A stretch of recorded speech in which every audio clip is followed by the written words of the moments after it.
Hello, Namaskar, good morning, everyone. I am Moja Shankar from HIS, and today I am back with the analysis of Hindu newspaper of 9th of May 2024.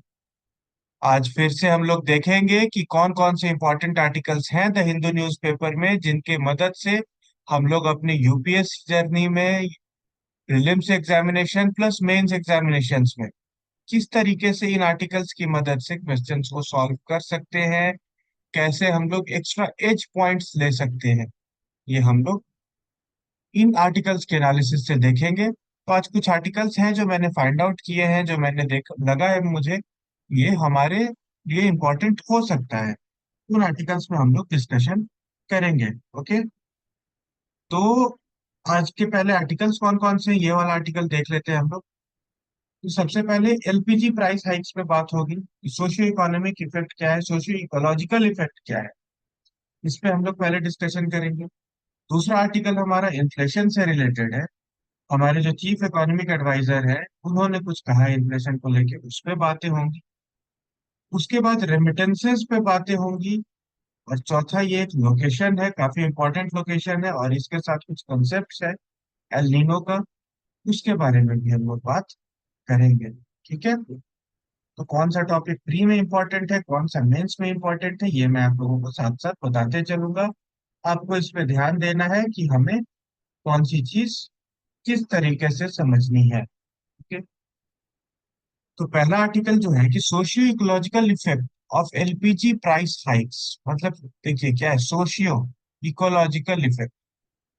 मतलब socio मतलब क्या हुआ, society. Ecological मतलब क्या हुआ, ecology, environment. और उसका क्या इफेक्ट क्या पड़ रहा है इनका सोसाइटी का पे, इन्वायरमेंट पे, एलपीजी प्राइस हाइक का। एलपीजी मतलब जो हमारे घर में गैस का सिलेंडर आता है जिसपे खाना बनता है, उसमें दाम बढ़ने पे हमारे समाज पे, हमारे सोसाइटी पे, हमारे इन्वायरमेंट पे क्या असर पड़ रहा है, इस चीज की हम लोग यहाँ पे स्टडी इस आर्टिकल में करने वाले हैं। ठीक है, तो एक एक्सेस सर्वे हुआ था। एक्सेस सर्वे, ये ध्यान से रखिएगा, इसका नाम याद रखना जरूरी कि मेंस में आप लोग ने डायरेक्ट लिख सकते हैं कि एज पर एक्सेस। एक्सेस सर्वे हुआ था, council of energy, environment and water ने कराया था। और इससे सीधे सीधे तौर पे ये पता चला कि जो एलपीजी का कॉस्ट है, एलपीजी का जो कॉस्ट है वो सबसे बड़ा बैरियर है एडॉप्शन में और कंटिन्यूअस यूज में एलपीजी के in rural house holds. Rural house holds में ये बहुत ज्यादा जरूरी चीज हो जाती है कि उसका दाम कितना है, उसी के बेसिस पे वो लोग आगे परचेस करते हैं। और इसके कॉस्ट के चलते ही लगभग 750 मिलियन इंडियन लोग, 750 मिलियन इंडियंस आज भी सॉलिड कुकिंग फ्यूल्स का यूज करते हैं। सॉलिड कुकिंग फ्यूल्स क्या होते हैं, सॉलिड कुकिंग फ्यूल्स हमारे जैसे लकड़ी जला के खाना बनाना, या काउडंग्स जला के खाना बनाना, गोबर के उपले जो होते हैं, या एग्रीकल्चर रेसिड्यू पे बनाना, जैसे पराली वगैरह जला के भी, मतलब खाना तो उसमें नहीं बनता है बट जलाना। और भी जो एग्रीकल्चर रेसिड्यू होते हैं, कोल पे खाना बनाना, चारकोल पे बनाना, और हर रोज मिट्टी के चूल्हे पे, ये 750 मिलियन लोगों का प्राइमरी सोर्स ऑफ फ्यूल। बड़े शहरों में बैठ के हमें ये चीज पता नहीं चलती है, बट सच्चाई है कि आज भी गाँव में, रूरल एरियाज में इसी तरीके से चीजें हो रही हैं।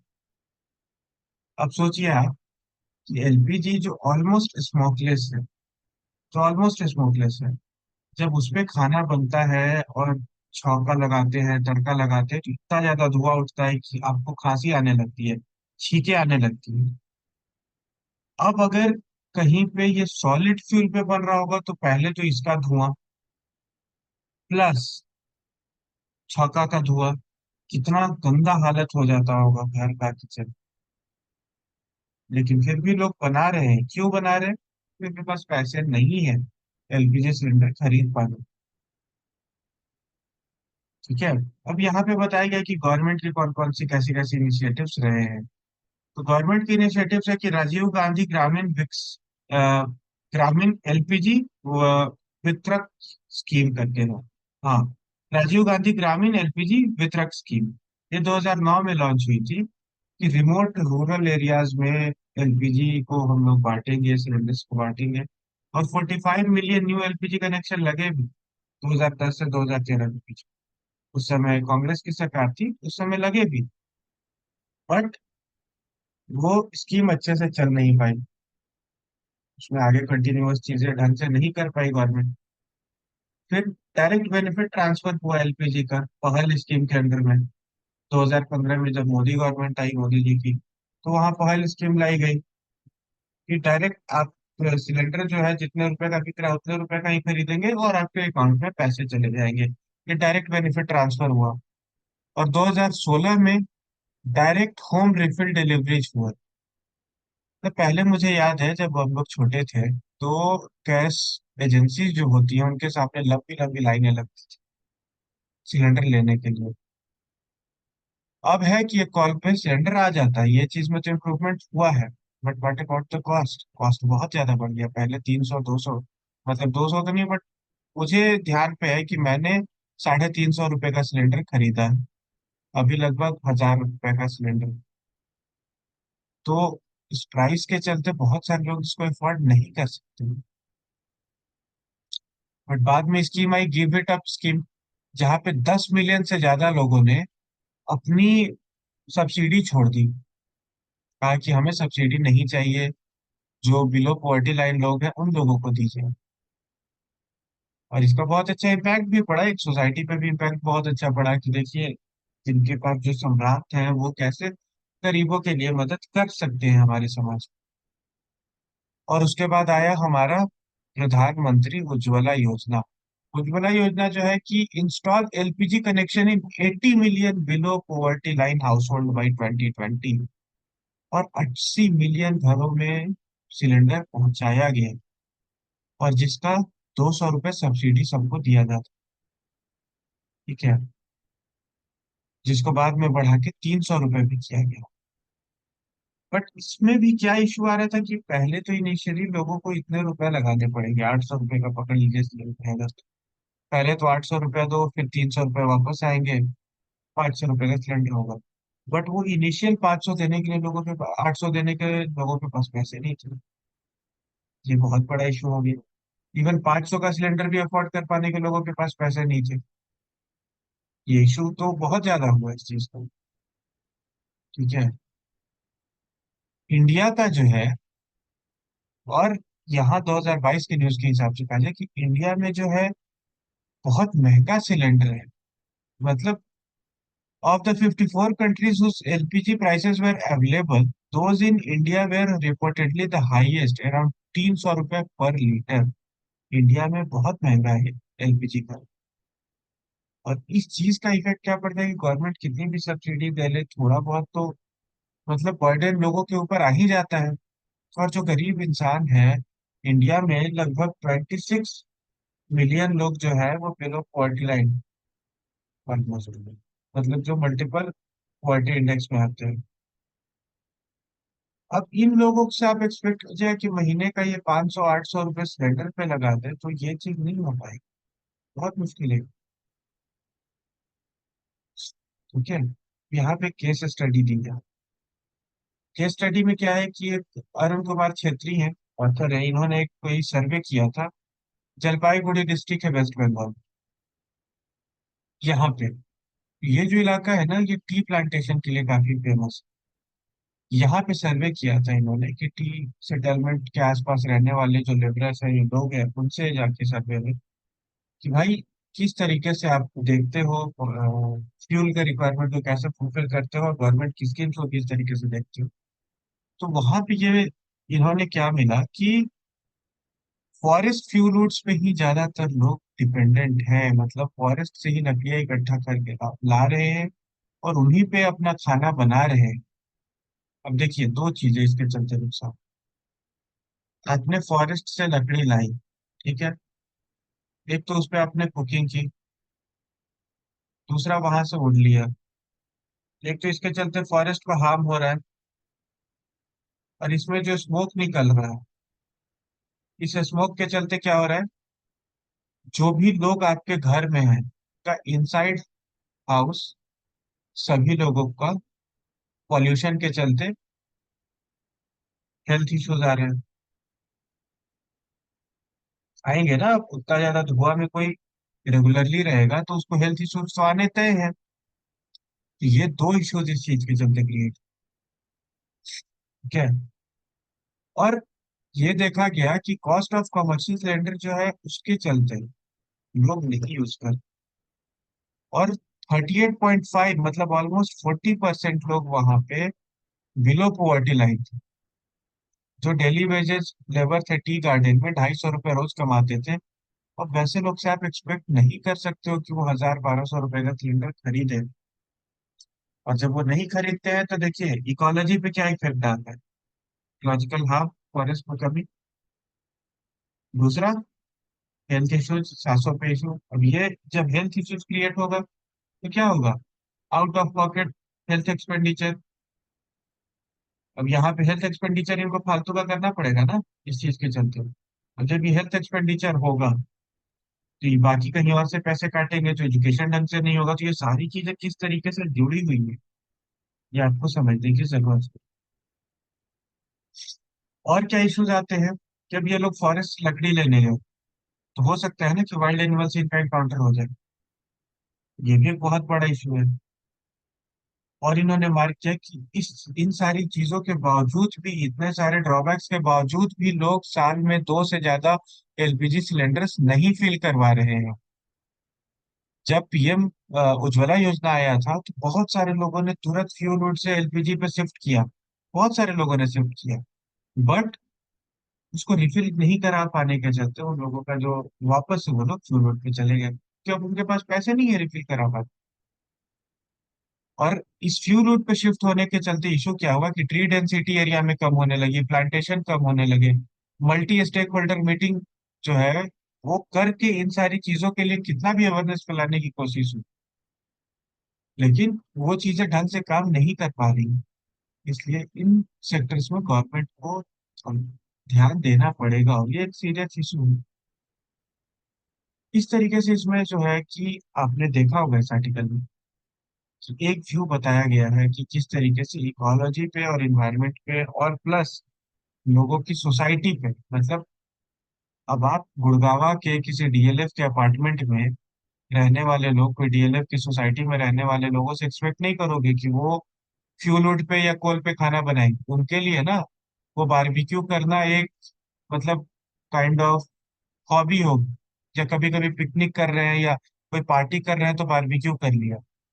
बट ये जो एक दुनिया बस रही है ना हमारे ही देश में, उनके लिए ये जो एलपीजी के जगह पे कोल पे खाना बनाना है वो मजबूरी है। कोल उनके लिए जो है वो मजबूरी है। फूड उनके लिए जो है मजबूरी है। और एक तरफ लोगों के लिए ना वो लग्जरी है। लग्जरी इन सेंस वर्ड क्या, वो इंजॉय करने वाली चीज।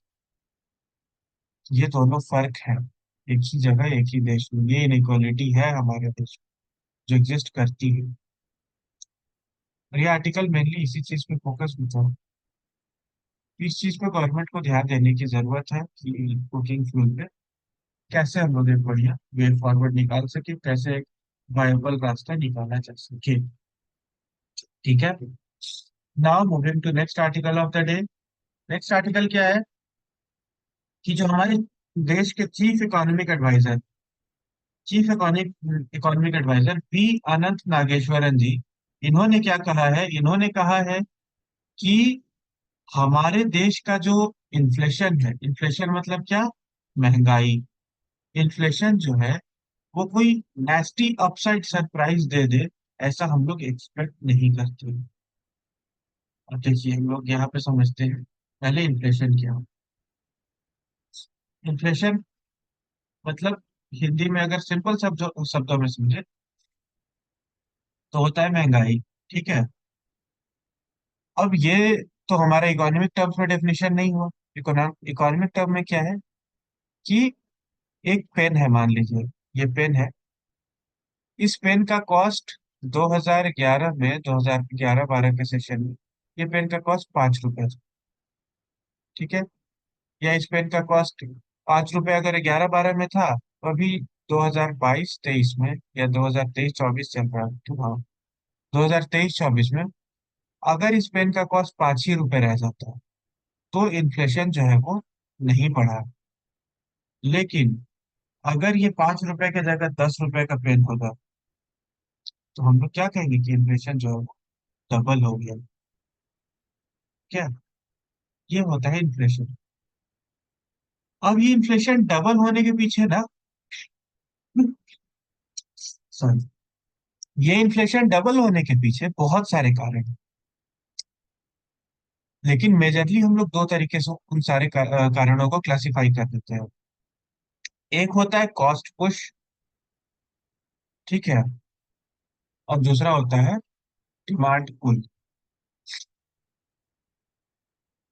देखिएगा, कॉस्ट पुश और डिमांड पुल दो तरीके से हम लोग इसको क्लासिफाई करके छोड़ देते हैं।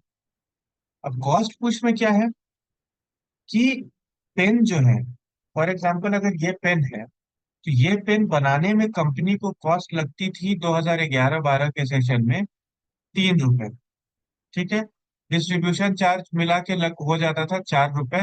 1 रुपए जो है वो रिटेलर का प्रॉफिट, कुल मिला के पेन 5 रुपए में बिक जाता। बट अब इस पेन में प्लास्टिक है, प्लास्टिक का इस्तेमाल हो रहा है।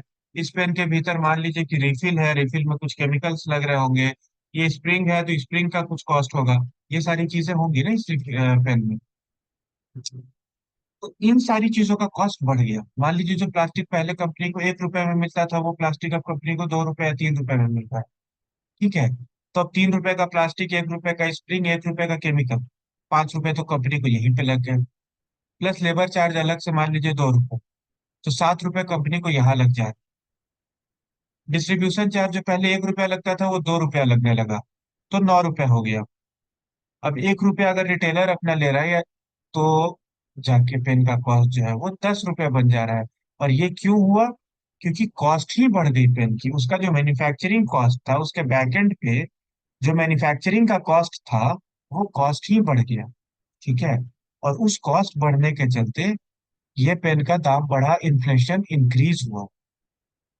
और ये चीज जो है, इसको हम लोग कॉस्ट पुश इन्फ्लेशन कहते हैं। ये कॉस्ट बढ़ने के चलते जो इन्फ्लेशन होता है, उसको कॉस्ट पुश इन्फ्लेशन कहा, ठीक है। अब आइए हम लोग दूसरा वाला इन्फ्लेशन समझते हैं, जो है डिमांड पुल इन्फ्लेशन। और डिमांड पुल इन्फ्लेशन क्या है कि पहले ये जो पेन था, ये कंपनी बनाती थी ये पेन, तो ये पेन बनाती थी कुल मिला के मान लीजिए 100 पीस, और खरीदने वाले लोग भी थे 100, ओके। 100 पीस बनता था, 100 लोग खरीदते थे, कोई दिक्कत नहीं थी, सब बराबर। अब ये चीज चल रही थी 2011-12। अब अभी 2023-24 में क्या हुआ कि खरीदने वाले लोग हो गए 1,000, और पेन मैन्युफैक्चर हो रहा है 100। कंपनी ने देखा, अरे मेरा पेन तो ज्यादा बिकने लगा है, तो अब क्या करेंगे, इसका कॉस्ट 5 रुपए से 10 रुपए बढ़ा दो। क्योंकि आइटम की सप्लाई कम है मार्केट और डिमांड ज्यादा है। और जैसे ही सप्लाई कम है और डिमांड ज्यादा है, तो उसका दाम जो है वो हाइक कर देगी कंपनी अपने प्रॉफिट को बढ़ाने के लिए, ओके। अब जैसे ही उसका डिमांड हाइक हुआ, उसका कॉस्ट हाइक हुआ। ये क्यों हाइक हो रहा है? क्योंकि डिमांड ज्यादा बढ़ रही है, लोग पेन का ज्यादा इस्तेमाल कर रहे हैं, और जब इस पेन का ज्यादा इस्तेमाल हो रहा है, तो उस चीज के चलते इसका कॉस्ट बढ़ गया। ये क्या हो गया आपका? डिमांड पुल, डिमांड के चलते पुल हो गया। ये दो तरीके का इन्फ्लेशन हम लोग मेजरली, बहुत सारे फैक्टर्स को ध्यान में रखते हुए, इस तरीके से दो तरीके का इन्फ्लेशन हम लोग क्लासिफाई कर लेते हैं, ठीक है। अब आइए, अब आर्टिकल को एक बार हम लोग देखते हैं, basic concept I think clear हो गए। तो यहाँ पे कि एट मूवमेंट इन्फ्लेशन जो है, हमारे चीफ इकोनॉमिक एडवाइजर सर का कहना है कि जो हमारा अभी फिलहाल इन्फ्लेशन है, वो आरबीआई के दिए हुए बेंचमार्क रेट के भीतर ही है। और वो बेंचमार्क रेट क्या है? 2% से 6%, ठीक है। 2 से 6% हमारे आरबीआई का कहना है कि 4 ± 2% के बीच में हमारा इन्फ्लेशन होना चाहिए। और ये किसका कहना है? ये उर्जित पटेल कमेटी के रिकमेंडेशन पे आया था। उर्जित पटेल कौन थे? ये हमारे आरबीआई के फॉर्मर गवर्नर रह चुके हैं, ठीक है। इनका ये कहना था। और अभी हमारा इन्फ्लेशन उसी के बीच में है। और अभी वैसा कोई सिचुएशन आने नहीं जा रहा है जिसके चलते तुरंत बहुत नेस्टी अपसाइड डाउन कोई सिचुएशन क्रिएट हो जाए। ऐसा इनका कहना है कि अभी हम लोग एक स्टेबल पोजीशन में है। अभी हमारी पोजीशन जो है वो कोई फ्रेजाइल कंडीशन नहीं है जहाँ पे हम लोग किसी भी छोटी चीज के चलते अफेक्टेड हो जाए। अभी हमारी कंडीशन जो है वो बहुत स्टेबल है। और इस स्टेबिलिटी हम लोगों को एक मतलब कंड्यूसिव इकोनॉमिक ग्रोथ में मदद करेगी। कि ग्लोबल सिनेरियोज में भी बहुत सारे चेंजेस आ रहे हैं। ठीक है। रशिया यूक्रेन क्राइसिस हो, हमास इसराइल क्राइसिस हो, ईरान के साथ क्राइसिस अभी जो इसराइल की नई शुरू हुई है वो हो, इन सारी चीजों के बावजूद भी हम लोग एक अच्छे पोजीशन में हैं। और इस अच्छे पोजीशन को मेंटेन करने के चलते हमारा इन्फ्लेशन बहुत ज्यादा नहीं बढ़ी। अब देखिए, बहुत ज्यादा कभी कभी हमें लगता है कि इन्फ्लेशन बढ़ा। उसके पीछे का कारण क्या है कि इन्फ्लेशन जो होता है ना वो आइटम्स के बेसिस पे दो पार्ट में डिवाइड होता है। एक हेडलाइन इन्फ्लेशन होता है और दूसरा होता है कोर इन्फ्लेशन। अब देखिए, जैसे वर्ड है, समझिए, ये जो बीच का पोर्शन है अर्थ के बीच का उसको कोर कहते हैं ना, वैसे भी इन्फ्लेशन में उसी तरीके से जो बीच का पोर्शन जो एकदम सेंट्रल चीज होती है उसको हम लोग कोर इन्फ्लेशन कहते हैं, कोर ऑब्जेक्ट्स कहते हैं। और उसमें जब महंगाई बढ़ती है उसको हम लोग कोर इन्फ्लेशन कहते हैं। और हेडलाइन इन्फ्लेशन मतलब फूड, खाने की चीजें प्लस फ्यूल, जब इसमें महंगाई बढ़ती है उसको हेडलाइन इन्फ्लेशन कहा जाता है। और इसके अलावा किसी चीज में बढ़ती है तो उसको कोर इन्फ्लेशन कहा जाता है। तो अगर इन्फ्लेशन बढ़ता भी है तो मोस्टली फूड और फ्यूल में ही बढ़ेगा। बाकी चीजों पे स्टेबल रहने की चांसेस ज्यादा रहती हैं वैसे भी। और यही चीज यहाँ पे भी कही गई है कि कोई बहुत ग्लोबल क्राइसिस उस तरीके की ना आ जाए तो हम लोग ऑलमोस्ट स्टेबल रहेंगे। और इसके पीछे का मेजर कारण क्या है? अ, अब ये कारण जो है वो किसने बताया है? ये जो बात इन्होंने कही है वो NCAER, national council for applied economic research में इन्होंने ये बात कही। और इनके बात खत्म होने के बाद जो पूनम गुप्ता है, NCAER की डायरेक्टर जनरल, उन्होंने कहा है कि ये जो स्टेबिलिटी है हमारी इकोनॉमी को, वो स्टेबिलिटी क्लियर इलेक्टोरल वर्डिक्ट के चलते आई है, जो हमें हमारे सरकार जो है अभी पूर्ण बहुमत की सरकार है इस चीज के चलते आई है। पॉलिसी रिस्क जो हम लोगों ने बहुत कम लिए हैं इस चीज के चलते आई है। एग्रीकल्चर को बहुत बढ़िया पुश मिला है बिकॉज ऑफ मॉनसून, और मॉनसून की बात यहाँ सर ने भी डिस्कस की थी। तो मॉनसून के चलते भी एक हमें बहुत बढ़िया बेसलाइन मिला है। और हमारा फॉरेक्स रिजर्व जो है वो भी बढ़िया है, गुड फॉरेक्स रिजर्व। ये भी एक बहुत अच्छा कारण है। इसके चलते डिस्ट्रप्शंस कम से कम हमारे इन्फ्लेशन में आएंगे। That's what written in this article. ये प्रीलिम्स पर्सपेक्टिव से headline inflation, core inflation, demand pull cost, ये सारे इन्फ्लेशन जो है आपके लिए इंपॉर्टेंट हो जाते हैं। तो आपको यहाँ पे यही चीज समझने की जरूरत है, प्रीलिम्स में काफी इंपॉर्टेंट है। ओके। अब ये आर्टिकल जो है ना प्रीलिम्स के लिए ही आर्टिकल का ये छोटा सा बस एक न्यूज है कि the amount India received in remittance in 2022, कितना रुपया? 111.2 बिलियन डॉलर रुपए इंडिया को आए हैं रेमिटेंसेस के थ्रू 2022 में। 111.2 बिलियन। और इस चीज के चलते इंडिया जो है वो फर्स्ट है वर्ल्ड में रेमिटेंसेस एक्सेप्ट करने में। ये रेमिटेंसेस होते क्या है? अब रेमिटेंसेस क्या है कि कोई इंडियन इंडिविजुअल, कोई इंडियन पर्सन है, वो किसी फॉरेन कंट्री में गया, फॉर एग्जांपल कुवैत में गया, या UAE में गया, या USA में गया, वो वहां पे जॉब कर रहा है। वो अपनी फैमिली को पालन पोषण के लिए, अपने सेविंग्स के लिए, घर बनवाने के लिए पैसे भेजता है ना। वो जो पैसे भेजता है उसको रेमिटेंसेस कहा जाता है। क्या है? वो जो इंडिया अपने घर पे वापस पैसे भेज रहा है वो रेमिटेंस हुआ। क्योंकि वो कमाई जो है वो किसी और देश में हो रही है, बट वो कमाई का पैसा कहाँ पे आ रहा है? इंडिया में आ रहा है। वो खर्च कहाँ पे हो रहा है? वो इंडिया में खर्च हो रहा है। ठीक है। तो यही जो है इसी को हम लोग रेमिटेंस कहते हैं। और ये जो रेमिटेंस है भारत में सबसे ज्यादा आता है पूरी दुनिया में। बाकी देश जैसे मेक्सिको, चाइना, ये सेकंड थर्ड पे रहते हैं ये लोग। बट इंडिया जो है वो हमेशा टॉप पे रहा है, बहुत सालों से रह रहा है। और इस साल भी 2022 में 111.2 बिलियन डॉलर रुपए आए। और पहली बार कोई देश शायद इतना रुपया रेमिटेंस के थ्रू लाया होगा। अब रेमिटेंस जो है वो, और ये जो रेमिटेंसेज है ये करेंट अकाउंट में हमारे आती है। क्यों करेंट अकाउंट में आती है? क्योंकि कोई भी पैसे अगर भेजता है, फॉरेन में रहता है कोई इंडियन पर्सन, वो पैसे भेज रहा है, तो वो हर महीने या 2 महीने पे भेजेगा। इसलिए ये हमारे करेंट अकाउंट में आती है। और कैसा, कौन सा रिसिप्ट होगा ये कैपिटल रिसिप्ट होगा। क्यों? क्योंकि हमारा ह्यूमन कैपिटल वहां पे इन्वॉल्व है, इसलिए ये कैपिटल रिसिप्ट में आता है। ओके, चलिए moving on to the last article of the day, और ये छोटा सा लोकेशन हमें समझना है। ये है रितु Cuba Ritacuba Blanco glacier. Ritacuba Blanco glacier ये कहाँ पे है? कोलंबिया में है। ये देखिए, इसकी फोटो आई है आज के हिंदू न्यूज़पेपर में, इसलिए ये थोड़ा सा मुझे इंपॉर्टेंट लगा कि ऐसे फोटोज के नीचे वाला लोकेशन पूछ देता है। ये फेस्टिवल एक दिन मैंने बताया था, इसी तरीके से ये है, ये ग्लेशियर है, रिटो क्यूबा ब्लैंको ग्लेशियर। ये कहाँ पे है? कोलंबिया में। कोलंबिया कहाँ पे है? कोलंबिया जो है वो साउथ अमेरिका में पड़ता है, साउथ अमेरिका में। यहाँ पे ये जो आपको देश नजर आ रहा है, ये देश है कोलंबिया, वेनेजुएला के बगल में, इक्वाडोर के ऊपर। और यहाँ पे ये रीटा क्यूबा ब्लैंको ग्लेशियर है।